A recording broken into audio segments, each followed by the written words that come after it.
I knew shit was sideways the moment Derek Vaughn called my life's work cute. Cute.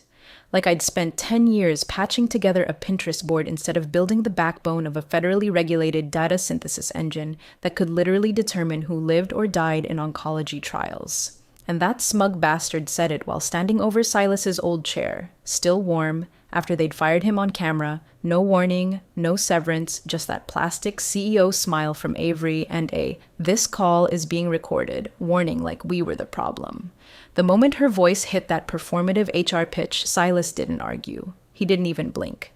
Just lifted a tiny black token up to the webcam, barely the size of a flash drive. No one else flinched, but I saw Derek pale under his spray tan. I'd worked under Silas for 7 years. I knew exactly what that key was. The master token. Offline access to the legacy logging system. The one thing the FDA would tear us apart for if it went dark or got compromised. Before I go on, if you're watching this and you actually give a damn about people like Silas getting trampled by corporate visionaries, hit the like button and subscribe. 97% of folks just listen without hitting that little button, but that tiny act, that's what keeps these stories from being erased just like they tried to erase him. Thanks. Back to it. Silas was what you'd call low profile. Not shy, just too damn smart to waste energy explaining things to people who wouldn't get it. The joke in our department was that he didn't write code. He wrote scripture. Modular, encrypted, immune to ego. When Lydia Grendale still ran the company, back when we were about science, not stock valuations, she used to say Silas built a cathedral beneath the floorboards while everyone else argued about paint color. You never saw him at the quarterly all hands, but when the auditors showed up, it was his logs that got us certified. HIPAA, FDA 21, CFR Part 11, even that brutal internal audit from ARPA Bio, every time it was his infrastructure that held the line. Nobody touched the audit trails except him, not because he was a control freak, but because no one else could navigate the thing without getting lost. Hell, most of the new hires thought WIT layer was a typo in the documentation. It wasn't. It stood for Who is Trusted. And Silas had hard-coded the answer. Then Lydia had the stroke. And just like that, her daughter Avery waltzed in, full of LinkedIn buzzwords and TED Talk sparkle, clutching a pitch deck for an IPO like it was the damn Ark of the Covenant. She'd barely stepped off the tarmac before Derek Vaughn followed, some hotshot CTO who dressed like a hedge fund and spoke in phrases like agile migration pipeline and cloud-native modularity. He couldn't even read Silas's architecture. I mean that literally. He tried pulling a schema report and got a terminal error. Said it was broken. Silas just looked at him and went back to typing. They started with cuts. Quiet ones at first. Data custodians, compliance liaisons, anyone over 40 who wasn't posting on Slack every 2 hours. Then came the modernization alignment meetings. One by one, the legacy team got thinned out under the guise of cultural evolution. Most folks took their silence checks and disappeared. Not Silas. He just kept showing up. Filing logs, updating hashes, not even pretending to play their politics. He had the kind of stillness that made execs uncomfortable, the kind that doesn't flinch when your whole career gets diced on a conference call. Then came the Zoom. The call invite said system transition. 10 people in the grid. Half of them didn't even know what Silas did, and Avery sitting there like she was about to announce a new flavor of yogurt. Then the line, "This call is being recorded. Effective immediately, Silas Merrick's role has been dissolved due to legacy misalignment." He didn't say a word. Just held up that token. Black, smooth, irreplaceable. And for 1 second, just one, I saw Derek Vaughn's entire career flash before his eyes. You ever watch a man get erased in real time, like his decades never happened? That's what it felt like when Silas got called into the so-called transition alignment meeting. The invite came through at 6:07 a.m., subject line, Strategic Review Prep. I saw it pop up on the departmental Slack and my stomach dropped. Because by then, we knew what that meant. Everyone did. No one said it out loud, of course, not in writing. But in the silence between messages, that's where the bodies were buried. Avery was running the place like an Instagram brand by then. Her idea of leadership was a ring light and a slogan. Grendale 2.0, she called it. Like we were just flipping the font on a cereal box and not gutting the most sensitive medical data synthesis engine in the country. And Derek? That man didn't open his mouth without something buzzworded and hollow falling out. He loved to say things like legacy drag and velocity bottlenecks, when what he really meant was fire anyone who actually understands how the system works. Replace them with kids who think Python is a fashion brand and measure productivity in Jira tickets closed, not systems stabilized. He'd strut into the dev bay like he was shooting a commercial. Italian loafers on epoxy floors, quoting Steve Jobs without a shred of irony. "We need to simplify," he'd say, waving at a wall of encrypted schematic modules like it was a cluttered pantry. Then he'd open PowerPoint and start explaining our own infrastructure back to us, wrongly. But Silas? Silas just stared at him. That long, unreadable stare. No blinking, no defense. He didn't argue. He didn't correct. That was the part that scared Derek the most, I think. You could see it. He wanted Silas to get angry, to get petty, to act like all the other outdated folks they'd managed to push out. But Silas wouldn't give him that satisfaction. He just let him speak, like a man letting a raccoon tire itself out before shutting the lid on the trash can. That morning, the meeting launched right on time, and by meeting, I mean firing squad with Wi-Fi. The Zoom grid flickered on. Avery was in her corner office, all glossy hair and lawyer speak. Derek beside her, trying to look important, like a Labrador in a suit. A compliance officer was on the call too, not to protect Silas, but to make sure the termination met visibility requirements. It's what you do now when you're too cowardly to look someone in the eye while gutting their livelihood. You stream it. Avery started with pleasantries. "Silas, thank you for joining on short notice. As you know, we've been realigning technical priorities for scalability, and after consultation with our leadership team and external advisors." And that's when I tuned her out, because it was all code. Code for, you're not shiny enough. You don't smile in Slack. You don't make us look young on pitch decks. Derek just sat there nodding like a bobblehead that sold used Teslas. Then came the knife. "Effective immediately, we'll be sunsetting your role. We've concluded that continued involvement is misaligned with our modernization vision. This call is being recorded for HR and compliance purposes." That's when Silas moved. Not a word, not a groan. Just reached into his desk drawer, pulled out the black token, and held it up to the camera, right between his index and middle finger. No explanation. No theatrics, just that tiny, gleaming rectangle of control, the master token, the kind of thing you don't make copies of, the kind of thing that unlocks the one terminal Derek didn't even know existed, because it didn't live on AWS. It lived in the vault room, the offline one, with the physical sign-in sheet Silas still had in a fireproof box. I swear, Derek's neck snapped so fast when he saw it, you could hear his vertebrae panic. His mouth opened, but nothing came out. Just silence. Avery didn't react, probably didn't even know what it was, but the compliance officer did. His eyebrows twitched, subtle, quick, but I saw it. Then the screen went blank. Silas didn't log out. They cut him, kicked him from the call without ceremony, not even a "thank you for your service." Just deleted. And that was that. No severance, no security escort. They didn't even disable his key card until hours later. But you know what he didn't do? He didn't sign a damn thing. Not the exit paperwork, not the non-disclosure, not the liability waiver, nothing. And that's when I knew the war had just begun. 3 days after the Zoom execution, I walked past Silas's old office and stopped cold. The door was propped open, the lights still off, and the air smelled like scorched dust and ozone. A stack of unopened mail had been dumped on his chair, like that somehow made him disappear faster. But what gave me pause was the terminal, his terminal, still powered down, still unplugged from the network, like it always had been. Because Silas didn't trust the cloud. Not because he was paranoid, because the cloud didn't meet federal audit chain requirements. And every time someone tried to argue otherwise, he'd pull out a printout of 21 CFR Part 11 and wait until their confidence turned into a stammer. See, the system Silas built wasn't just technical, it was tactical. Certain modules ran entirely offline. That was the point. For HIPAA, for FDA Phase 2 trials, for insurance cross-checks, any data that could directly influence patient outcomes had to be segregated, air-gapped, physically controlled. And the center of that system, the heartbeat, was the logging core, an immutable stream of audit records dating back to the company's foundation. And to touch that core, you needed one thing, the the token. Token Darch GS-WIT 9B, a slim, jet black hardware key with a rotating encryption seed and biometric activation, fail-safes. You didn't just get it, you signed for it, on paper, in front of witnesses. You logged the time in a handwritten ledger, and you checked it back in the same way. Chain of custody, preserved in ink. Silas had designed the process himself, because in his words, "One day someone's gonna try to fake this shit. I want paper to laugh in their face."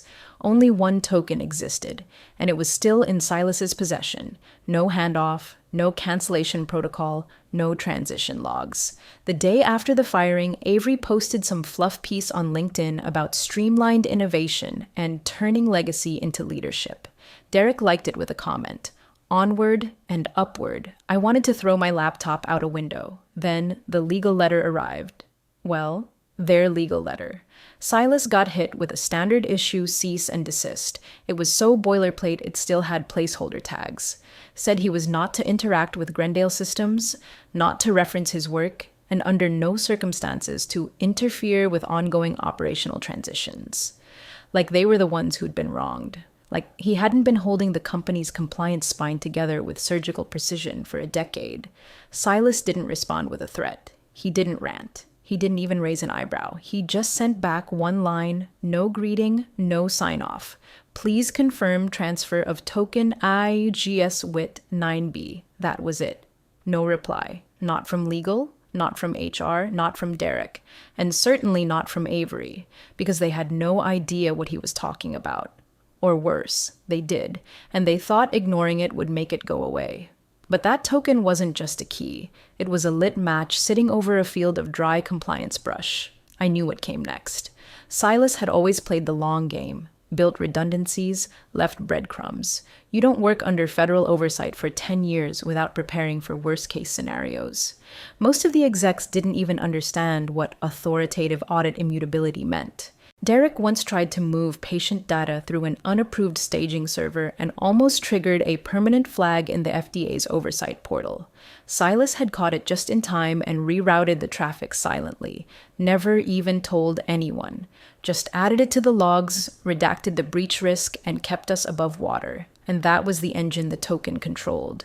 The logs. The real ones. The ones that could prove manipulation, trace unauthorized access, validate trial integrity, or expose it as fiction. If the FDA ever knocked, that was the first system they'd check. And without the token, they had no access, no audit trail, no compliance shield, and no legal coverage when the questions started. Silas hadn't said a word, but he'd just pulled the pin. Eliana Cho didn't waste time on pleasantries. She was the kind of attorney who dressed like she had a court date even when she didn't, and her voice had that calm surgical tone that made you sit straighter whether you wanted to or not. She'd been on my radar for years. FDA whistleblower cases, federal compliance suits, biotech malpractice litigation. The kind of lawyer who read amendments before they made it into law. So when Silas reached out to her, quietly, without drama, I knew the company was about to meet a reckoning it couldn't rebrand its way out of. They met in person. No emails, no calls, just two old-school minds reviewing stacks of printouts and photocopies at a third-party compliance firm Silas had used for off-site backups years ago. He brought everything. Original infrastructure maps, revision logs, custodial handoff procedures, even the paper ledger where he'd last signed the token out. All time-stamped, all signed, all intact. No one else had ever signed after him. The trail just ended. Eliana combed through it like a forensic surgeon. Her eyes scanned faster than a document camera. Then she found it. Halfway through the foundational documents from 2015, buried in a supplemental appendix no one under 30 had ever bothered to read. Clause 7.3, Transfer of Audit Authority. No active transition of logging system oversight shall be considered valid without dual-signed documentation, inclusive of digital timestamp and physical witness ledger. Chain of custody must be unbroken from designated keyholder to successor. That had never happened. And it wasn't just a whoops kind of mistake. It was catastrophic. Because in 2024, the FDA had amended 21 CFR Part 11. Tucked into the update was a deadly little line. Any verified break in audit trail custody, particularly around patient data, automatically invalidated active trial submissions until the issue was resolved and re-verified. That meant if you couldn't prove who had touched the logs, when, and how, your clinical data didn't count. Silas's token was more than access. It was legal oxygen, and Grendale had just yanked it out of their own lungs. Eliana looked up from the document with a half smile. It wasn't joy. It was disbelief coded in litigation instinct. They fired the key holder without protocol, she said matter of fact. You realize what that means? Silas just nodded. No triumph, no gloating, just the faint click of his pen as he annotated another date field in the margin. That was his revenge. Not a press release, not a meltdown, just paper, verified, admissible, lethal. They spent the next 2 days assembling the compliance thread. Eliana called it that. Not a case, not a file, a thread. Because once you pull the right one, the whole suit unravels. She drafted a formal notification to the FDA's Office of Scientific Integrity, flagging a potential breach in audit custodianship for an ongoing oncology trial. She didn't accuse, she didn't editorialize, she just stated the facts and enclosed the documentation, including a notarized photo of the token in Silas's possession, beside the last signed ledger entry. Meanwhile, I watched the company move like nothing had happened. Avery hosted some internal AMA on visionary pivots. Derek posted a selfie with a new hire under the caption, Building the Dream Team, and legal sent out a compliance refresher that read like a 5th grade worksheet. They had no idea. None. Because when you build empires on optics, you forget to check the foundation. Silas never told them he'd retained Eliana. He never warned them what was coming. He just started aligning the paperwork. Because when the system collapses, it's not the loudest voice that matters. It's the one holding the receipts. The letter came via courier. Thick envelope. Too clean. The kind of envelope that isn't folded because the people who send it know they're about to flatten someone else's week. Silas opened it in front of me without a word, slit the top with a dull letter opener, and laid out each page like evidence at a murder trial. Grendale's legal letterhead glared up at us in embossed silver. Injunction petition, interference with proprietary infrastructure, and unauthorized retention of access tools. Translation: You embarrassed us, and now we're gonna try scare tactics. It was hilarious in a slow death sort of way. The same people who cut him loose without protocol were now claiming he was interfering with systems they never formally transitioned.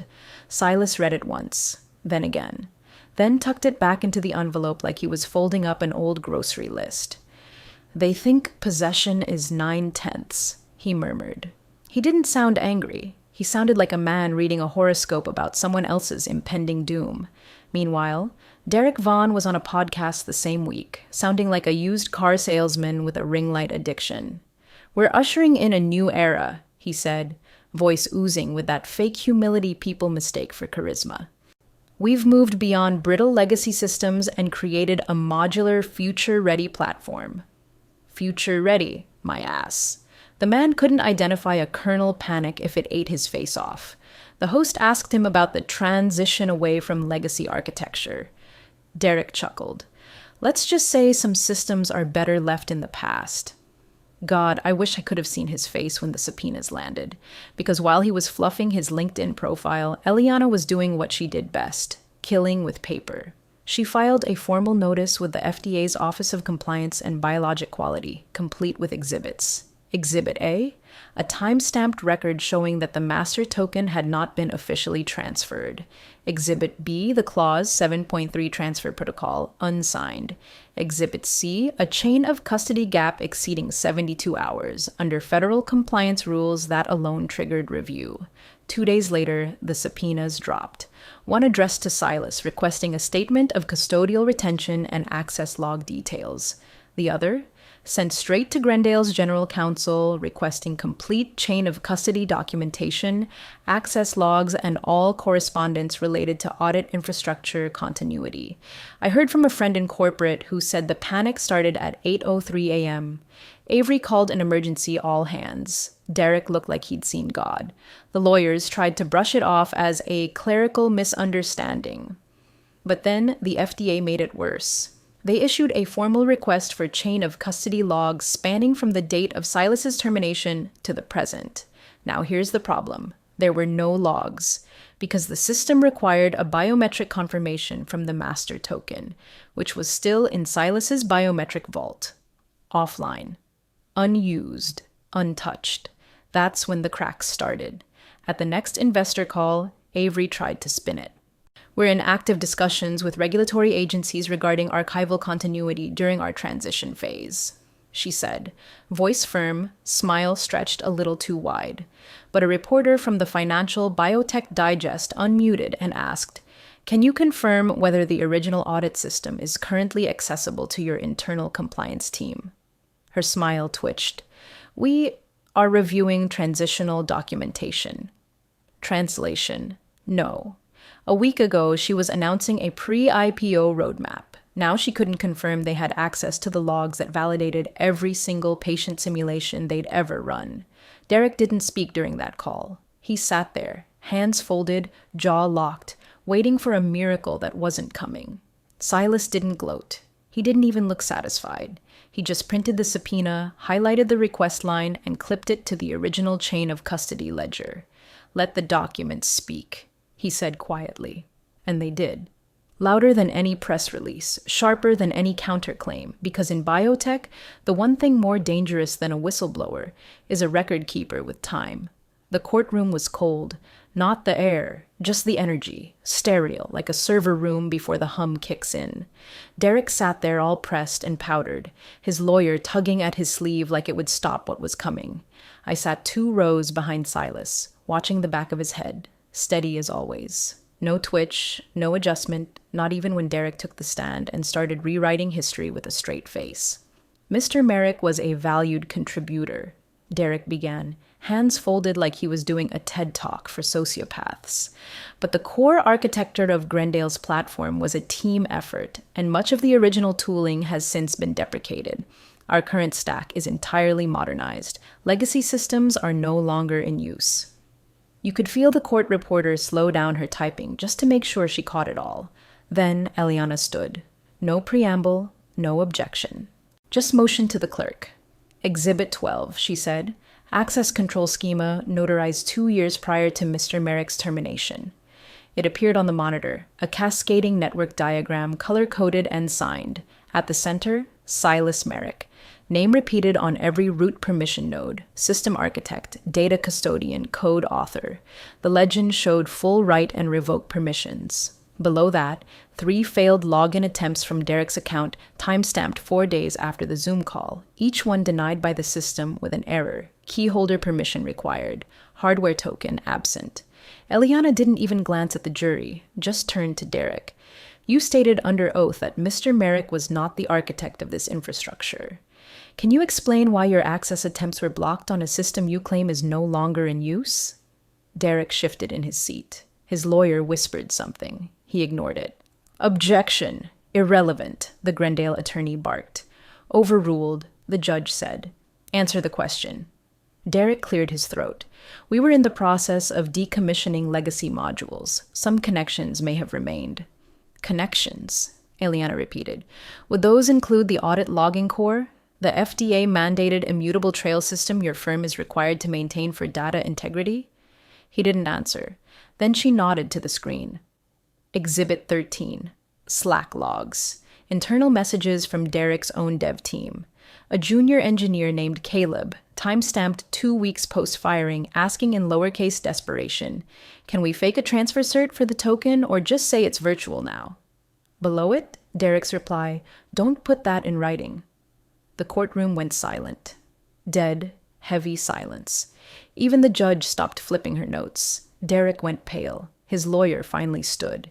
"Your Honor, we'd like to—" "Sit down," the judge snapped, eyes still on the monitor. And Silas? He didn't even blink, just the faintest flicker at the corner of his mouth. Not a smile, not satisfaction. Just recognition, like he'd been waiting for gravity to finally pull the lie to the floor. I'd seen him look like that once before, years back, when a junior analyst claimed his patch notes had corrupted a model. Silas hadn't raised his voice then, either, just pulled the right log, pointed to the line, and let the room implode around the truth. That was his superpower. Not code, not infrastructure, clarity. He didn't shout. He didn't gloat. He simply left no room for fiction to survive.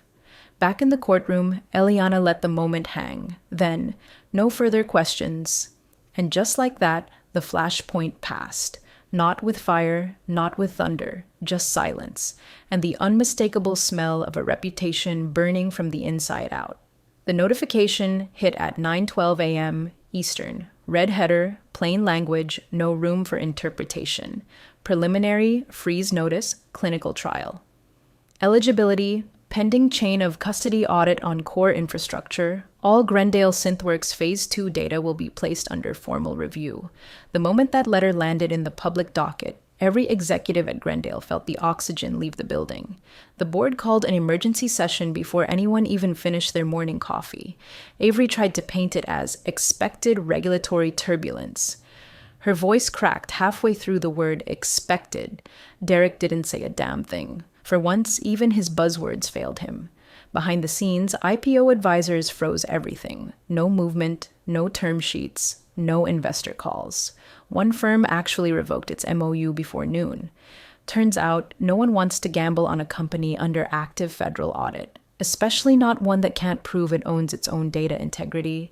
I was in the courtroom 2 days later, sitting behind Eliana and Silas. You could feel the heat coming off the company's legal table. They'd flown in outside counsel now. White shoe firm, 6-figure retainers, the kind of people who pronounce data like they invented it. But no amount of tailored suits could hide the panic. The judge, a no-nonsense woman in her 60s with horn-rimmed glasses and zero patience for corporate theater, pulled a thick folder from the bench. She flipped to a tab halfway through, adjusted her glasses, and began reading aloud. Clause 7.3. Any transfer of audit system authority must include dual signature from current and incoming custodians and be recorded in both physical and digital custody logs. Failure to document such transition constitutes breach of regulatory integrity protocols and may result in data invalidation. She looked up. Not at the lawyers, not at Eliana, but straight at Avery and Derek. Did either of you verify custodial transition before terminating Mr. Merrick? Avery blinked. Derek's jaw locked. Their lawyers shifted, but no one spoke. The silence was worse than any confession. The judge nodded slowly. Noted. That was the moment the bottom fell out. Because you can spin strategy, you can PR your way through bad headlines, but you can't talk your way out of a missing signature on a federal compliance chain. Not when it holds up the clinical trials of a biotech firm trying to go public on a platform built on unshakable trust. The room didn't explode. It collapsed. Softly. Systematically. One advisory firm withdrew that night. 2 board members resigned, effective immediately the next morning. Investors stopped responding to emails. The IPO, once projected at $640 million, now sat in limbo, bleeding value by the hour.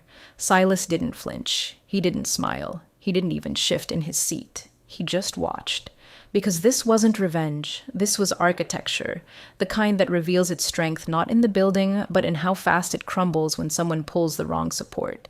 And they had just yanked the wrong one. Eliana waited until the courtroom was nearly empty before she filed the claim.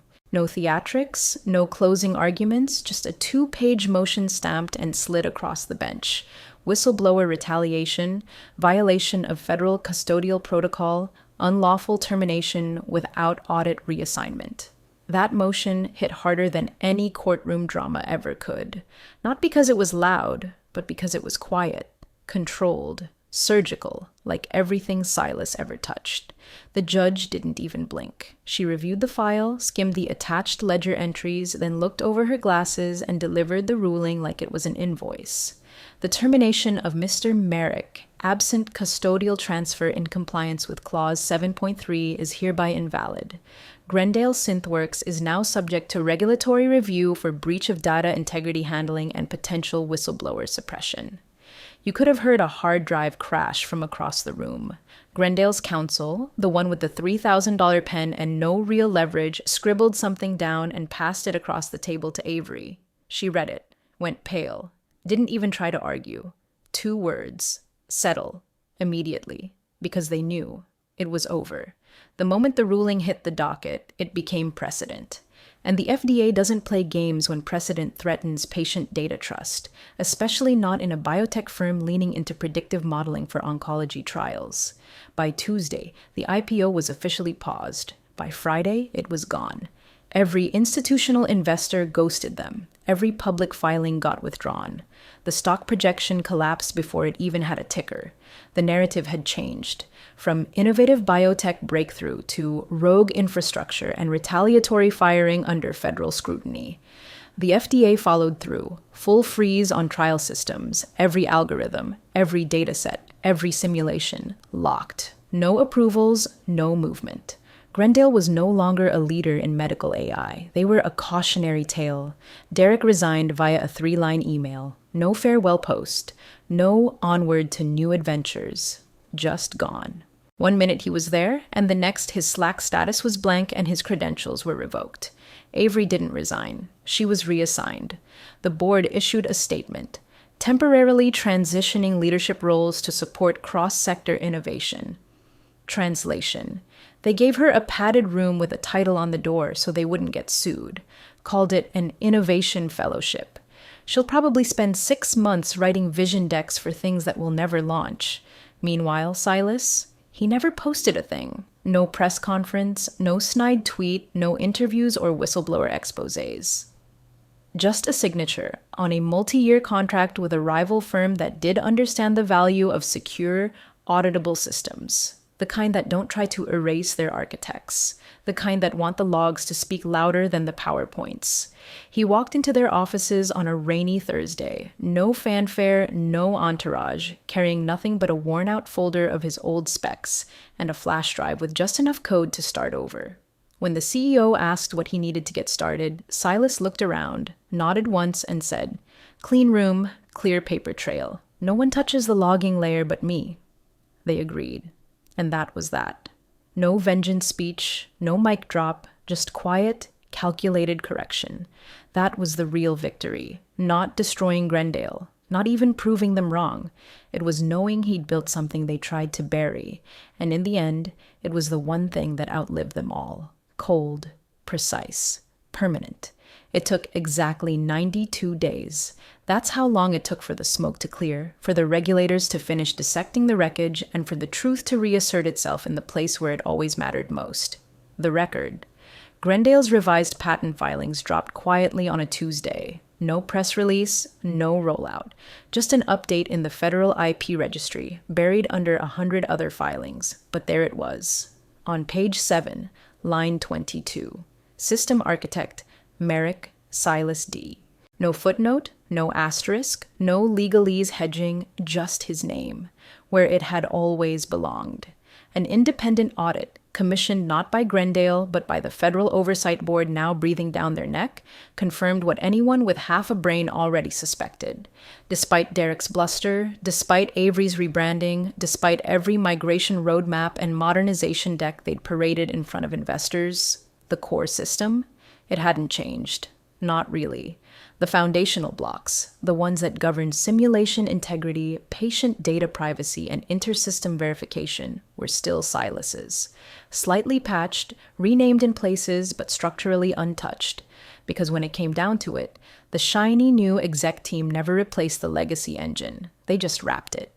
Legally, that meant one thing: authorship attribution. Every future revision, every API expansion, every compliance update, every licensing agreement, all of them would now require acknowledgement of the original system architect, Silas Merrick. No more shadows, no more anonymity, just a single name, legally tied to the architecture that underpinned a company now limping through federal remediation.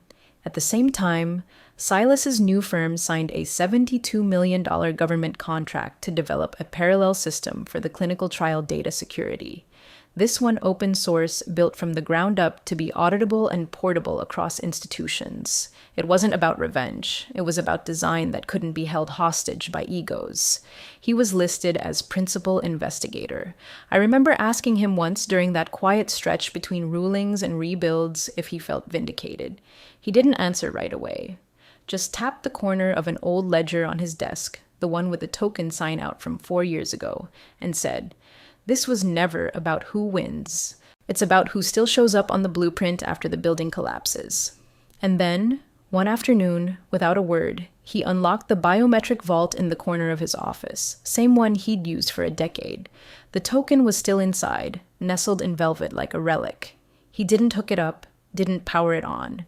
Just lifted it out slowly, checked the seal, and slid it into a plain envelope addressed to FDA Compliance Archives, Chain of Custody Division. He sealed it, signed the flap, and set it on the outgoing tray. Nothing dramatic, no speeches, no notes, just closure, handled like everything else in his life, deliberately, precisely, and on his terms. And that was the end of it. No contact from Avery, no apology from Derek, no attempts at reconciliation. The world just moved on. But the system remained.